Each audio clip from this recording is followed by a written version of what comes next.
ئەم جەلا بۆ ئێمەی کەم ئەندام بەڕاستی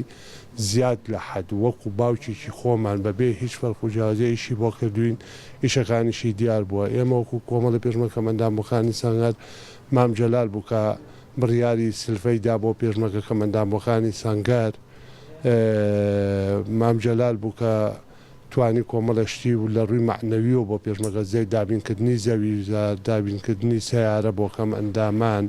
و بەڕاستی سلفا کۆمەڵشت بوو وعدوا بوو کۆمەڵشتی تریش کە وعدیدا بۆمان کاوکو سلڤەی زەواجوەکوانە بەڵام تەوە بوو کارەساتی نەخۆشی مام جەلا بەسەر و قەیرانی داراییە هاو مام جەلا زۆشتی لە ڕووی پێشمەرگای چۆ بۆ ئێمە کرد ئێمە وەکو پێشمەرگە دانەبراوەکان و هەمووەکو کەمەندام و هەمووەکو پێشمەرگەیش ئەوانە ئێمە وەکو پێشمەرگە کەمەندامەکانی سەنگەر وەکو پێشمەرگەی دیێرین و دانەبراوی یەکێتی نیشتیمانی کوردستان یعنی بەڕاستی لە دەستدانی ئەو پیاوە زەرەدێکی زۆر گەورەیە بە تایبەتی لە ئێمەکەوت لە پێشمەرگە دیێرینەکان لە کەسوکاری سەربەرزی شەهیدان یعنی بەڕاستی زۆر ئەستەمە جارێکی تر لە شەرقی ئەوسەدا پیاوێکی مەزنی وەکو جەنابی مام جەلال دروست بێتەوە. مام جەلال خزمەتی ئێمەی زۆر کردووە چی ژیانی ئێمە هەبوو پەیوەست بوو بە ئەوەوە ئەو هەموو شتێکی بۆ ئێمە دابین کردووە وەکو کەمەندامانی سەنگەر ئێمە هەموو ژیانێکمان بە ئەوە بوو هەموو شتێکی بۆ دابین کردوین چاوەڕوانی شتی کەشمان هەبوو بۆ هەم بۆ شەهیدان هەم بۆ ئێمەی کەمەندام کە بەشێک لە دەستەمان لە دەستداوە بەڵام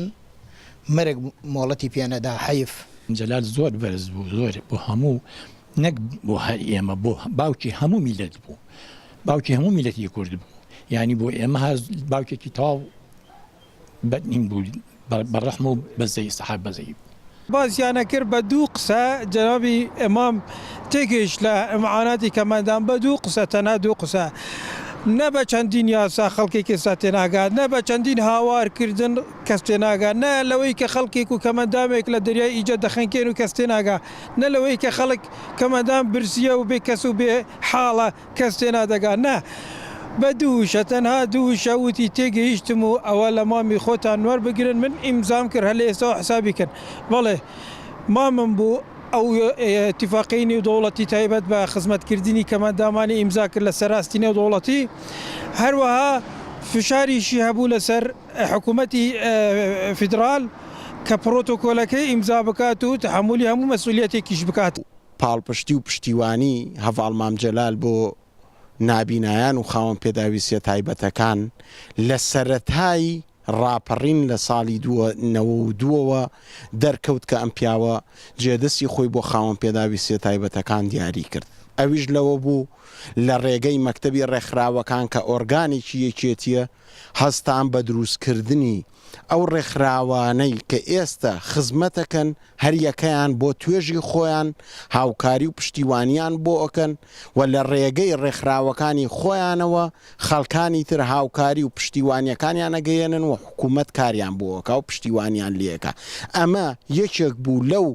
پاڵپشتە گەورانەی کە هەڤاڵی بەڕێز مام جەلال دەستی هەبوو پشتیوانی کرد لەم ڕێکخراوانە تاکەوتنە سەرپێی خۆیان و لایەزال ئێسش مەکتەبی ڕێکخراوەکان بە پشتیوانی و بە پاڵپشتی یەکێتی نیشتیمانی کوردستان و بنەماڵەی هەڤاڵی بەڕێز مام جەلال ماونەتەوە بۆ خزمەتکردن و بۆ پاڵپشتیکردن لەم توێژە. پرۆژە یاسایەکتان نەبێ پرۆژە یاساکە بەڕاستی لە پەرلەمانی کوردستانە بۆ سەرجەم خاوەن پێداویستی تایبەت و کورتەواڵەکان لە یادمە ئەوید مافی خۆتانە ئێوە بە یاسا کار بکەن بە یاسا داوای مافەکانتانکەن بە یاسا داوای حەقەکانتان بکەن ئەمە ڕۆڵی بەڕاستی جەنابی مام جەلال و دایمە من ئامۆژگارەکانی مام جەلال ساکەش بەڕاستی لە مێشکمە زنگێتەوە بە تایبەتی سا منم بینایە زیاد لە 4000 مەترە بەڕاستی هەندێک دایرە و دام و دەستگا هاتنە ڕێگرمان بوون بە هەموو شێوەیەک کە لێمان سەرنەوە بە خۆشحاڵی و من بەڕاستی فکرەیە کاتە مێشکم بەڕاستی ئەو کاتە هیچ ڕێگایەک نەبوو من هانام برد بۆ جەنابی مام جەلال بەڕاستی